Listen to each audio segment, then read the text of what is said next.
Chapter 2. The following Sunday, Devin looked for Jessica as soon as he walked into the church sanctuary, and he found her sitting near the front. To his good fortune, there was no one sitting beside her. He looked around for a seat. Since the church was filling up fast, Jessica decided when she saw Devin to offer him the seat next to her. "Thanks, it's getting really crowded in here," he said to her as he sat down.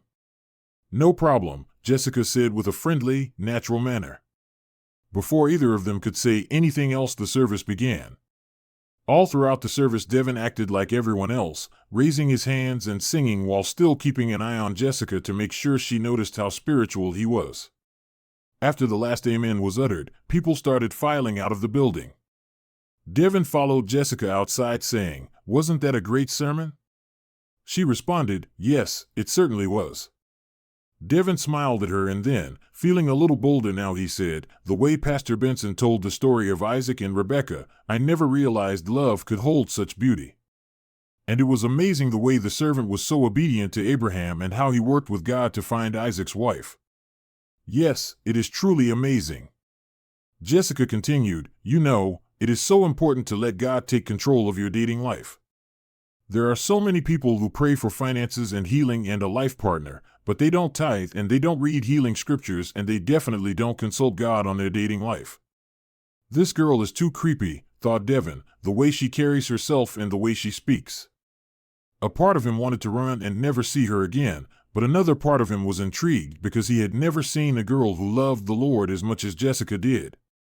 Other honeys said they loved the Lord, but Jessica really meant it. For the first time in his life, Devin felt something that he never thought he would feel: shame. His plotting and scheming wouldn't work on this girl, and he knew it. Although he'd known Jessica for only a week and had only run into her twice, he could tell that this Christian thing was real for her. Jessica saw that Devin wasn't responding to her. "Are you all right?" she asked. "Yeah, I'm fine. Listen, I got to go, Jessica. I guess I'll see you around." "Okay, well, I'll be here next week as always." "Okay, sure." Devin responded so quietly it was almost a mumble. Being around Jessica made him uncomfortable. She was so different from any of the others he had met or been with, and it scared him. He made up his mind to forget Jessica Silverman and to just let her continue with her Virgin Mary attitude. What did he care? He was still the man, and there were plenty of other bees in the hive, and he could have any one of them he wanted.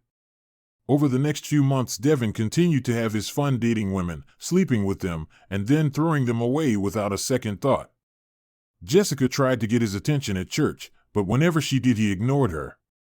One night, coming home from one of his girlfriend's houses, Devin found himself thinking of Jessica and the way she had looked on that first day he'd seen her.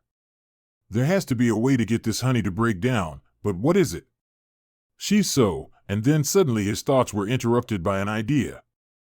He knew the church provided counseling for its members. He pondered what he could do with this information. Maybe if I go to counseling for a few months and act spiritual and convince the stupid pastor that I'm saved, Jessica will go out with me. Devin laughed out loud at how brilliant he was. He didn't know that by meeting the pastor he would be meeting his match. He didn't know that the game he had been playing was about to come to an end.